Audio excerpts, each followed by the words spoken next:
हालात हमारे सामने हैं, ख़ास तौर से जो मोबाइल चलाने वाले हैं, रोज़मर्रा की अखबार की खबरें उन तक पहुँच रही है। मेरा इशारा शहर फ़लस्तीन की तरफ है। फ़लस्तीन के हालात सामने हो और ये जो बच्चा यहाँ पर फ़लस्तीन के ऊपर नज़म पढ़ने के लिए आ रहा है, वो नज़म हमारे कानों से समाप्त होती रहे। मेरी मुराद मकतब हाज़ा के तालिब इल्म मुईनुद्दीन मोहम्मद ताकिर से है कि वो आए और फ़लस्तीन के ऊपर जो आपने नज़म याद की है तो यहाँ पर जो है सुनाए।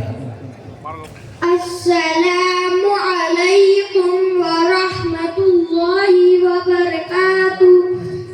ये मेरी कौम के रहनुमा भी सुने, ये मेरी कौम के रहनुमा भी सुने, मेरी उजड़ी हुई दास्तां भी सुने, मेरी उजड़ी हुई दास्तां भी सुने। जो मुझे मुल्क तक मानते ही नहीं,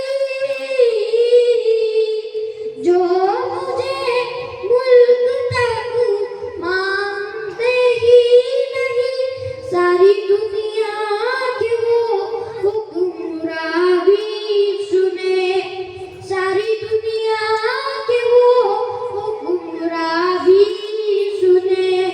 सिर्फ लाशे मेरी गोद में, सिर्फ लाशे मेरी गोद में, कोई पूछे मैं क्यों इतना गमगीन हूँ। मैं फ़लस्तीन हूँ, मैं फ़लस्तीन हूँ। क्या आए थे एक दिन मेरे घर आए थे, क्या आए थे एक दिन मेरे घर आए थे। दुश्मनों को भी तन्हा नजर आए थे, दुश्मनों को भी तन्हा नजर आए थे। ऊंट पर अपना खादिम बिठाए हुए, ऊंट पर अपना खादिम बिठाए हुए, मेरी